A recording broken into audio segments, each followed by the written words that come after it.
Hi, this is Sheldon here from the Currency Advisory Desk. Well, the US dollar index is at 79.86, which is down by 0.05 percentage points.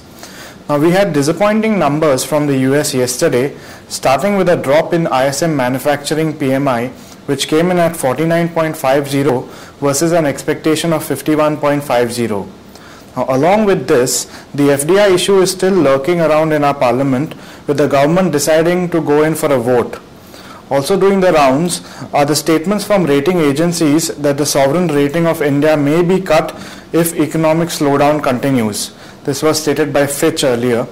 Now, all this is adding pressure on the Indian rupee, and we witnessed a snap on Monday in the rally that the rupee was experiencing against the dollar.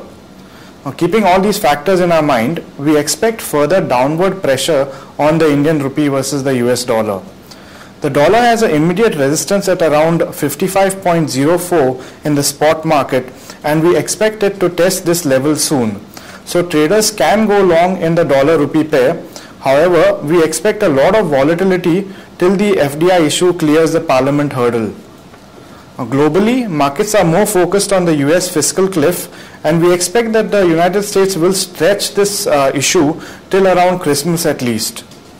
Looking at UK, well, UK's manufacturing PMI came in as a shocker for markets with a reported figure of 49.1 versus an expectation of 47.3. And we saw it react immediately, hitting a high of 1.6116, the pound that is against the US dollar.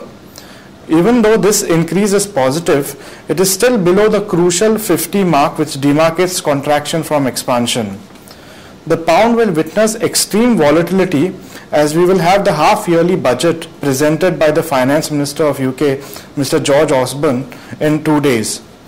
Now, we expect it to trade in range between 1.6080 on the downside and 1.6120 on the upside against the dollar, and in rupee terms at around 88.20 on the downside and 88.50 on the upside.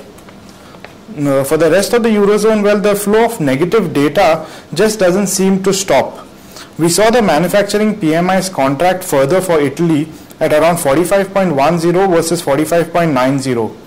Now, this trend will continue, and even though the euro is getting some support from weak American employment numbers to sustain above the 1.30 level, we expect a reversal in this trend in the coming few days.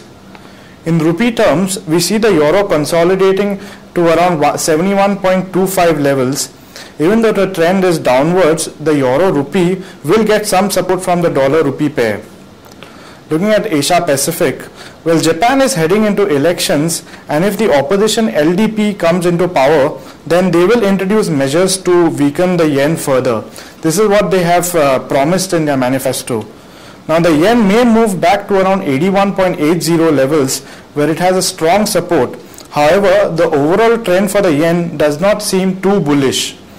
Traders can go long in the yen rupee pair at around 66.70 levels in the spot market. Let's wrap up with the technicals. Well, the dollar rupee has a strong support at around 54.22 in the spot market and a resistance at around 55.30.